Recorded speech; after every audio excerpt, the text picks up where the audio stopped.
تو یہ بات ذہن میں رکھیں کہ حفاظت دین کے لیے علم ضروری ہے، اور حفاظت ایمان کے لیے تزکیہ ضروری ہے، اور تزکیے کی نعمت یہ مشائخ کی صحبت کے بغیر نہیں انسان کو ملتی۔ یہ جو تزکیہ ہے، انسان کے اندر سے تکبر نکل جائے، حسد نکل جائے، عجب نکل جائے، ریاکاری نکل جائے، شہوت نکل جائے، غصہ، غیر ضروری غصہ نکل جائے، یہ سب بیماری ہیں، روحانی بیماریاں۔ آج ذرا سا سر درد ہوتا ہے فوراً اسپیشلسٹ کے پاس بھاگتے ہیں، عام ڈاکٹر بھی نہیں، کوئی اسپیشلسٹ ہو جی، کوئی درد ہے تو فوراً کسی اسپیشلسٹ کو دکھائیں گے، اور اپنے اندر محسوس کرتے ہیں بھئی تکبر بھی ہے، شہوت بھی ہے، دنیا کی محبت کا نشہ بھی ہر وقت ہے، غیبت کی بھی عادت ہے، اور اتنی بیماریاں ہیں، لیکن انسان کسی روحانی طبیب کے پاس ہی نہیں جاتا۔ تو یہ امراض خود بخود تو نہیں ختم ہو گئے، ان امراض کو دور کرنے کی جو محنت ہے اسے تزکیہ کہتے ہیں۔ تو یاد رکھیں، ایمان کی حفاظت کے لیے یہ تزکیہ بہت ضروری ہے، اور تزکیہ کی یہ نعمت ہمیں مشائخ کی صحبت میں جانے سے، ان کے ساتھ تعلق جوڑنے سے، ان سے بیعت ہوں اور اپنے آپ کو ان کے حوالے کریں۔ بیعت ہونے کا بھی یہ نہیں کہ رسم پوری کی، بس جی بیعت ہو گئے، اب نام لگ گیا کہ فلاں سے بیعت ہیں، اب ست خیرہ، ایسی بات نہیں ہے۔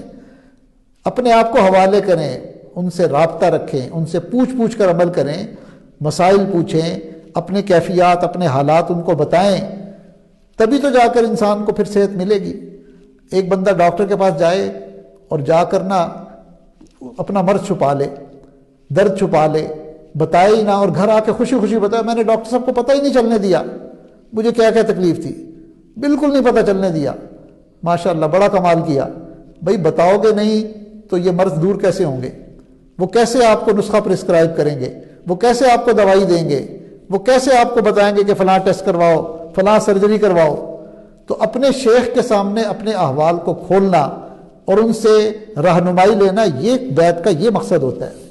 یہ صرف لیبل لگانا مقصد نہیں ہوتا کہ فلاں سے ہم بیعت ہو گئے جی، بس وہ فلاں پیر صاحب ہیں، وہ ہمیں جو ہے نا آنکھیں پکڑ کے جنت میں لے جائیں گے۔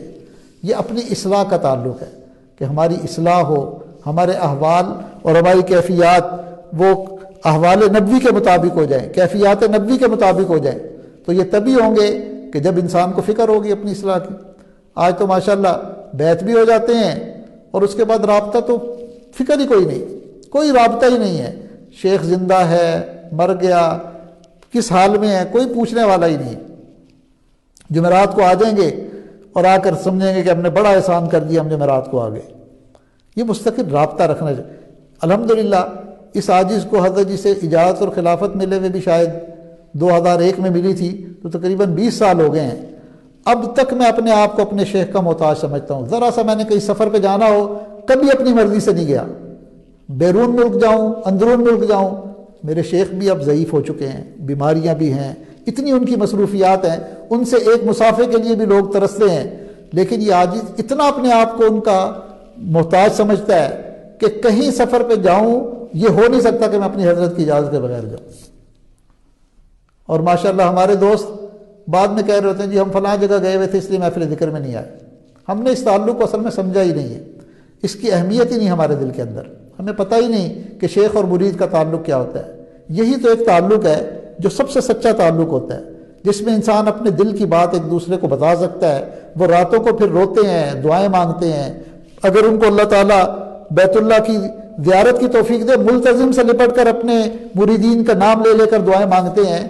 یہ شفقتیں کب ہوتی ہیں؟ جب انسان اپنے آپ کو شیخ کے حوالے کرتا ہے۔ تو اس لیے بھائی اس بیعت کو ہم رسمی چیز نہ سمجھیں، اگر بیعت کی ہے تو پھر اس تعلق کو نبھائیں۔ ہر چیز کے کچھ اصول و ضوابط ہوتے ہیں۔ آج تو سرپرائز دے دیتے ہیں کہ جی بس وہ اس مہینے کی فلاں جمعرات کو میں آ گیا ہوں، تو رابطہ رکھنا چاہیے۔ رابطے کا مطلب یہ بھی نہیں ہے کہ بھئی ہر وقت ہی بندہ، کوئی ہر وقت تو نہیں ساتھ ہوتا، لیکن کم از کم ضروری چیزیں تو بندہ پوچھتا رہے۔ اور یاد رکھیں کہ جو بندہ اپنے اوراد و وظائف پورے کرے گا، جو مراقبے کی پابندی کرے گا، اس کے دل میں ضرور طلب پیدا ہوگی کہ میں پوچھوں حضرت سے کہ میں سبق یہی کرتا رہوں یا آگے بڑھوں، آپ مجھے آگے سبق دیں گے، میں اپنی کیفیت بتاؤں۔ آج مصیبت یہ بھی ہے نا کہ ہم کرتے بھی کچھ نہیں ہیں، نہ ہمیں مراقبے کی توفیق ملتی ہے، نہ ہمیں روزانہ کے معمولات کی توفیق ملتی ہے، اس لیے پھر وہ رابطہ بھی کمزور ہو جاتا ہے۔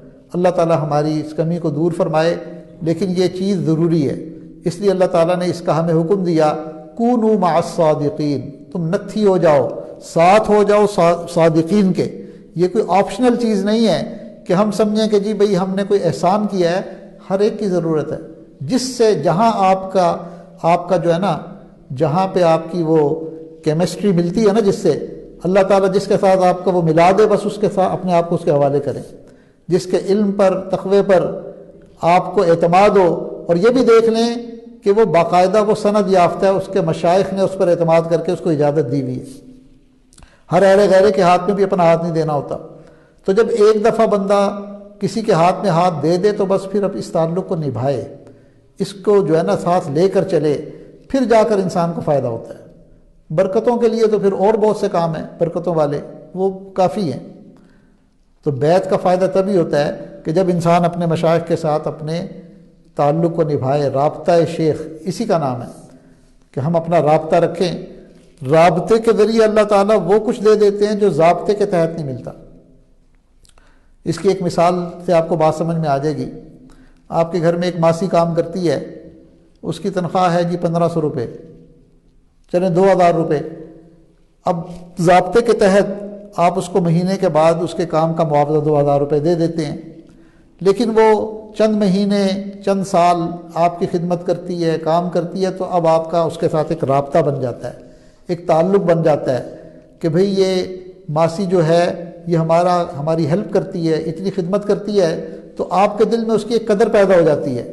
وہ آپ کے پاس آتی ہے کسی وقت میں، کہتی ہے جی بیٹی کی شادی کی تاریخ میں دے چکی ہوں اور میرے پاس اس کو رخصت کرنے کے لیے اسباب نہیں ہیں۔ تو اب آپ خاموشی کے ساتھ جو اللہ توفیق دیتے ہیں، مگر وہ اس کی تنخواہ سے بہت زیادہ ہوتا ہے، وہ ہر بندے کی اپنی حیثیت ہے، آپ چپکے سے اس کو دے دیتے ہیں۔ یہ جو آپ نے دیا یہ رابطہ ہے، یہ رابطے کے تحت دیا۔ ضابطے کے تحت تو اس کی تنخواہ وہی 1500 2000 روپے تھی، 3000 روپے تھی۔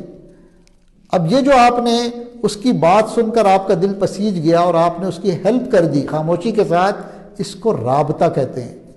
تو رابطہ ایک ایسی چیز ہے کہ بعض دفعہ اللہ اس رابطے کے ذریعے وہ نعمتیں دے دیتے ہیں جو ضابطے کے تحت نہیں ملا کرتی۔ اللہ تعالی ہم سب کو اپنے مشائخ کے ساتھ تعلق رکھنے کی، رابطہ رکھنے کی۔ آج کے دور میں فتنوں کا دور ہے، شیطانی قوتیں اپنی پورا زور لگا رہی ہیں، اس میں ایمان بچانے کے لیے ہمیں علماء، صلحاء، اللہ والوں کے ساتھ جڑ کر رہنا چاہیے۔ اللہ تعالی ہمارے ایمان کی حفاظت فرمائے اور اللہ تعالی ہمیں عمل کرنے کی توفیق عطا فرمائے۔ وآخر دعوانا ان الحمد للہ رب العالمین۔